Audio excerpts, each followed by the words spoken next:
Hello అండి, welcome to elegance blog. ఇప్పుడు నేను మీకు చూపించే రెసిపీ ఏంటంటే టమాటా రసము ఎలా చేసుకోవాలో అనేది నేను చూపించేస్తున్నానండి.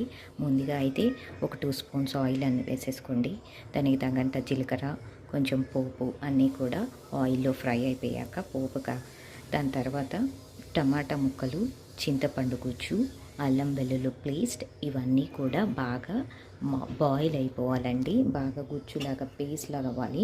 సో నేనైతే మిక్సీ అయితే యూజ్ చేయలేదండి, డైరెక్ట్గా పీసెస్ అన్నీ కట్ చేసాను. బాగా గుజ్జు పేస్ట్గా అయింది అనిపించిన తర్వాత చూసారు కదండి, ఇదైతే బాగా పేస్ట్ అయితే అయిపోయింది, బాగా మగ్గిపోయింది టమాటా అనేది కూడా.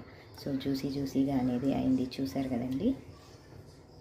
సో ఈ టెక్చర్ వచ్చిన తర్వాత మనము దీనిలో నేనైతే మసాలా దినుసులు కూడా యూజ్ చేసేస్తున్నానండి. మసాలా దినుసులు ఏంటి అంటే నేను గార్లిక్ వేసేస్తున్నాను, అండ్ వెల్లుల్లి అని అంటారు గార్లిక్ని. సో దాని తర్వాత బ్లాక్ పెప్పర్ యూజ్ చేస్తున్నాను. ఒకటి రెండు చిన్నవి పించ్ లవంగం అండ్ రెడ్ చిల్లీ. సో ఇది కూడా యాడ్ చేస్తానండి నేను వీటిల్లోకి. మసాలా రసం అంటాం కదా మనము, సో దీన్ని యూస్ చేస్తాను. అండ్ ఇందులో ఒక వాటర్ కంటెంట్ అనేది నేను ఏదైతే యూస్ చేస్తున్నానంటే, మనము బియ్యం కడుగుతాం కదండి, 2 సార్లు ఆల్రెడీ కడిగేసి దాని తర్వాత అవి పారపోసేసి నెక్స్ట్ ఇంకో వాటర్ అనేది సోకింగ్కి యూజ్ చేస్తాం కదా. సో ఆ సోకింగ్ వాటర్ని రైస్ వాటర్తో కలిపి నేను ఇప్పుడు రసం చేస్తున్నాను. సో ఏంటంటే ఇప్పుడు మనకి ఇది ఒక గంజిలాగా ఉంటుంది, ప్లస్ మనకి హెల్తీగా కూడా ఉంటుంది. సో ఈ రైస్ వాటర్తో రసం అండి నేను ఇప్పుడు చేసేది. సో మీకైతే అర్థమైంది అనుకుంటా. నేను నార్మల్ రసం కాదు చూపించేది. ముందుగా కడిగి నానబెట్టుకున్న బియ్యం వాటర్ని నేను రసం వాటర్గా యూజ్ చేస్తున్నాను.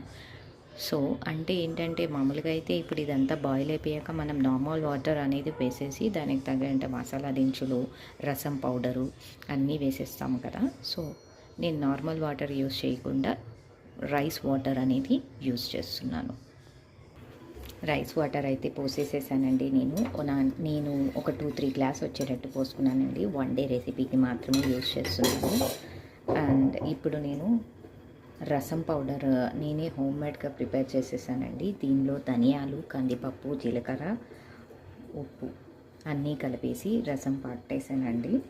సో ఆ పౌడర్ మాత్రమే యూజ్ చేస్తున్నాను. సో నేనైతే దీనికి ఒక 2-3 స్పూన్స్ అయితే పడుతుందండి రసం పౌడరు.